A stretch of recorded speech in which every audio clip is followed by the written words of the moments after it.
ថ្ងៃហ្នឹងគាត់ថាខឡើងមួយឆ្នាំបងប្អូនអើយបើយេសៀខ្ញុំទៅយេសៀខ្ញុំគាត់ចូលចិត្តខ្លាំងមែនទែនខហ្នឹងជំរាបសួរសួស្ដីបងប្អូនទាំងអស់គ្នាជាដំបូងហ្នឹងគាត់ថាដាក់ស្ករសិនហើយស្ករហ្នឹងប្រើស្ករអំពៅបងប្អូនអើយនៅស្រុកហ្នឹងមានតែស្ករអំពៅតែមានស្ករត្នោតណានៃដូចយើងទេ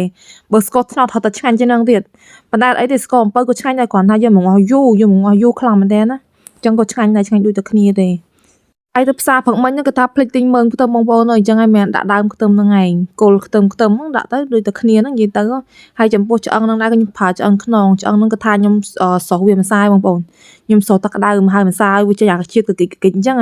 ហើយបាទខ្ញុំយកមកខធ្វើអញ្ចឹងទៅសាច់យើងវាស្អាតអញ្ចឹងសាច់ហ្នឹងសាច់ឆ្អឹងហ្នឹងស្អាតអញ្ចឹងវាមានពពុះណាកិច្ចអញ្ចឹងភាគច្រើនខ្ញុំខក៏ខ្ញុំប្រើតែឆ្អឹងទេព្រោះអីឆ្អឹងជាប់សាច់ហ្នឹងគាត់ថាឆ្ងាញ់ខ្លាំងមែនតើខ្ញុំចូលចិត្តណាស់បើប្រើសាច់ខ្ញុំមិនសូវចូលចិត្តប្រហែលទេខ្ញុំចូលចិត្តតែឆ្អឹងអញ្ចឹងមិនឆ្ងាញ់បងប្អូនគៀមទៅនិយាយពីជាតិនោះជាតិហើយដាក់អំបិលប៊ីចេងប៉ុណ្ណឹងគ្រឿងក្រៅយើងតែប៉ុណ្ណឹងទៅហើយខ្ញុំមកវាទុកទឹកត្រីដែរមិញហ្នឹងខ្ញុំមកវាមកស្ទូវាចូលជាតិឲ្យវាចូលជាតិសិនខ្ញុំយើងចាក់ទឹកចូលមកស្ទូទៀតនិយាយទៅវាថាយេសៀខ្ញុំគាត់ចូលចិត្តណាស់និយាយទៅគាត់កំងខ្ញុំឲ្យធ្វើខអញ្ចឹងព្រោះអីខ្ញុំអាសាធ្វើខគាត់ញ៉ាំនិយាយទៅគាត់ថាឆ្ងាញ់អីចឹងទៅគាត់ចូលចិត្តណាស់បើសាច់គាត់អត់សូវចូលចិត្តដែរនឹងកូនខ្ញុំគាត់ចូលចិត្តឆ្អឹងអញ្ចឹងឆ្អឹងហ្នឹងឆ្ងាញ់ខ្លាំងមែនទែនឥឡូវហ្នឹងគាត់ថាពុះគាត់ថាខ្ញុំដូរឆ្នាំដាក់ឆ្នាំនេះបងប្អូនឆ្នាំហ្នឹងគាត់ថាងុំល្អខ្លាំងមែនទែន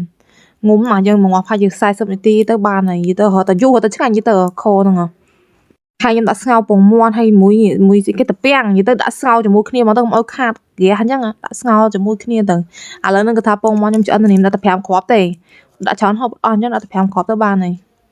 ហើយតាពាំងនៅស្រុកហ្នឹងបងប្អូនតាពាំងគេដូចខ្ពីងដូងអញ្ចឹងនិយាយទៅអត់សូវហាងអញ្ចឹងដូចខ្ពីងដូងឈ្ងុយក្លិនគេដូចខ្ពីងដូងអញ្ចឹងនិយាយទៅខ្ញុំចូលចិត្តថោកខ្លាំងមែនតាពាំងនៅស្រុកហ្នឹងឈ្ងុយដូចខ្ពីងដូងហើយជប់ដូចគ្នាអញ្ចឹងឥឡូវហ្នឹងគាត់ថាដាក់ពងមាន់ចូលហើយបងប្អូនអើយដាក់ពងមាន់ចូលដាក់តាពាំងចូលប៉ុណ្ណឹងទៅមក40នាទីទៅ1ម៉ោងក៏បានដែរបងប្អូនរត់តែយូររត់តែជាតិនិយាយទៅខ្ញុំមកយូរខ្លាំងមែនទែនរត់តែយូររត់តែឆ្ងាញ់ណា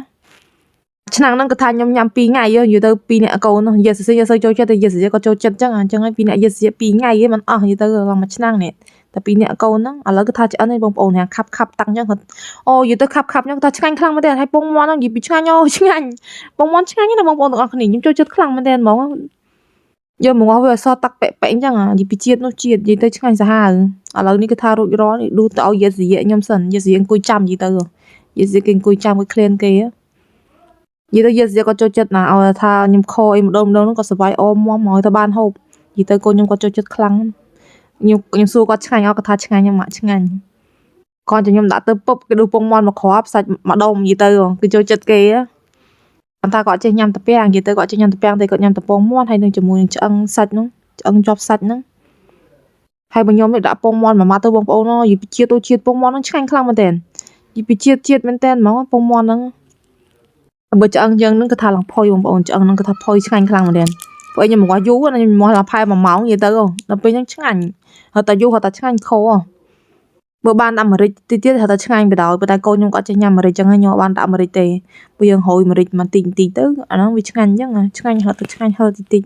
តែកូនខ្ញុំក៏អត់ចេះអញ្ចឹងខ្ញុំអត់បានដាក់ទេហើយមើលធ្វើញ៉ាំមកវាសុទ្ធតែជ្រលក់តាក់ទៀតជ្រលក់តាក់ខគាត់ថាឆ្ងាញ់តាក់ខហ្នឹងម៉ាក់អើយ